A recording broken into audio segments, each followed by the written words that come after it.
جب میں اس دن شہر کے شور سے دور سنسان سے علاقے میں اس آدمی کے ساتھ اس کے بنگلے پر پہنچی تو دل میں انجانا سا ڈر چھپا ہوا تھا، جیسے کوئی دھند میں لپٹا اندیشہ ہو جو خود کو واضح نہیں کرتا مگر دل کے کسی کونے میں چبن بن کر چبھتا رہتا ہے۔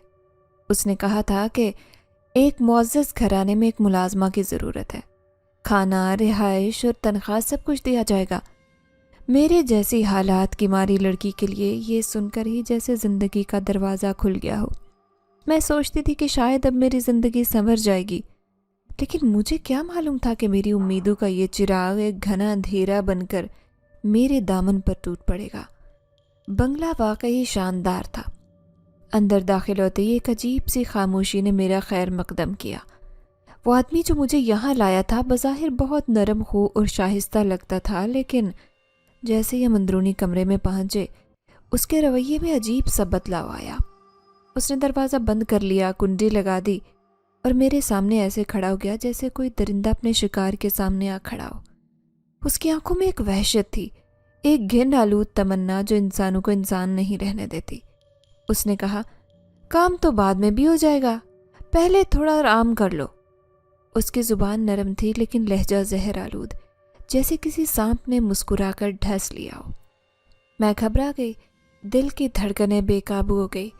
میں نے پیچھے ہٹنا چاہا تو اس نے میرے دوپٹے کو پکڑ لیا اور کھینچ کر مجھ سے قریب کر لیا۔ میں نے ہاتھ جوڑے منت سماجت کی، کہا، خدا کے لیے مجھے جانے دیں، لیکن اس کے چہرے پر شیطانی ہنسی رقص کر رہی تھی۔ اس نے مجھے بازو سے پکڑا اور دیوار کے ساتھ دھکیل دیا۔ میں نے اپنے آپ کو چھڑوانے کی پوری کوشش کی، لیکن اس کی گرفت مضبوط تھی۔ میری آواز بند کمرے میں گونج کر واپس آ رہی تھی، لیکن باہر کوئی نہیں تھا جو سن پاتا۔ میں چیخی چلائی لیکن وہ بے حس بن چکا تھا۔ اس نے میرے کپڑوں کی طرف ہاتھ بڑھایا تو میرے اندر جیسے کوئی آگ بھڑک اٹھی۔ میں نے پوری طاقت سے اس کے چہرے پر تھپڑ مارا۔ پھر جو ہی موقع ملا قریب رکھی میز سے ایک چھوٹا سا کانچ کا گلدان اٹھا کر اس کے سر پر دے مارا۔ ایک لمحے کے لیے سناٹا چھا گیا، جیسے وقت تھم گیا ہو۔ وہ لڑکھڑایا اور پھر دڑام سے زمین پر گر گیا۔ میرے ہاتھ کانپ رہے تھے، سانس تیز ہو چکی تھی، دل کی دھڑکن کانوں میں دھماکوں کی طرح سنائی دے رہی تھی۔ میں خود بھی یقین نہیں کر پا رہی تھی کہ میں نے کیا کر دیا، لیکن یہ میرا دفاع تھا، میری عزت کا سوال تھا، اور اس لمحے میں نے یہی سوچا کہ میں کچھ بھی سہ لوں لیکن خود کو کسی درندے کے ہاتھوں رسوا نہیں ہونے دوں گی۔ ابھی میں نے اس آدمی کو زمین پر گرتے دیکھا ہی تھا کہ دروازے پر زور سے دستک ہونے لگی۔ میرے وجود پر جیسے بجلی سی گری، میری آنکھیں دروازے کی طرف گھومی اور ہاتھ سے کانچ کا گلدان نیچے گرا، جس کی آواز نے میری گھبراہٹ کو اور بڑھا دیا۔ ایک لمحے میں مجھے یہ سمجھنے میں دیر نہ لگی کہ شاید شور سن کر کوئی باہر سے آ گیا ہے۔ میں دروازے کے پاس جانے کا سوچ رہی تھی کہ ایک زوردار دھکا لگا اور دروازہ کھل گیا۔ باہر کھڑا چوکیدار جو شاید باہر ہی پہرا دے رہا تھا تیز قدموں سے اندر داخل ہوا۔ اس نے جو ہی اپنے صاحب کو زمین پر خونالود حالت میں دیکھا، اس کے چہرے پر غصہ، حیرت اور ہولناک چیخوں کا امتزاج نظر آیا۔ ارے ارے یہ کیا کیا تم نے؟ وہ پاگلوں کی طرح چلایا۔ ہائے صاحب کو مار دیا، اس لڑکی نے ہمارے صاحب کو مار دیا۔ اس کی آواز پورے بنگلے میں گونج رہی تھی جیسے قیامت کا سور پھونک دیا ہو۔ میں نے بغیر سوچے سمجھے اپنے کانوں کو ہاتھ لگایا، آنکھوں سے آنسو بہہ رہے تھے۔ دل ایک بار پھر کسی نئی آفت کے لیے تیار ہو رہا تھا۔ وہ گارڈ مسلسل شور مچا رہا تھا، پکڑو، کوئی ہے؟ یہ لڑکی قاتل ہے، ہمارے صاحب کو مار دیا اس نے۔ جیسے ہی اس نے یہ الفاظ کہے میرا اندر لرز گیا۔ میں نے پیچھے مڑ کر دیکھا، وہ خون میں لت پت آدمی بے حس و حرکت پڑا تھا، اور اب اگر میں نہ بھاگتی تو شاید اگلا ہدف میں خود بن جاتی۔ میری ٹانگیں خود بخود دوڑنے لگی، جیسے زمین میرے قدموں کے نیچے سے کھسک رہی ہو۔ میں اس بنگلے سے ایسی نکلی جیسے آگ کے دریا سے جان بچا کر نکلتی کوئی بد نصیب روح۔ دوپٹہ میرے گلے میں تھا، لیکن ہوا کی تیزی وہ بار بار میرے چہرے پر آ رہی تھی۔ میرے قدم الجھ رہے تھے۔ پرانی چپل جو پہلے ہی اپنی آخری سانسیں لے رہی تھی، اب ہر قدم پر میرا ساتھ چھوڑنے کو تیار تھی۔ ایک بار تو میں پھسلتے پھسلتے بچی، لیکن میں نے اپنا توازن سنبھال کر آگے کو دوڑ لگا دی۔ پیچھے سے گارڈ کی بھاگتی ہوئی آوازیں سنائی دے رہی تھی۔ اس کی سانسیں پھولی ہوئی تھی، لیکن اس کا ارادہ مجھے ہر قیمت پر روکنے کا تھا۔ رک جا،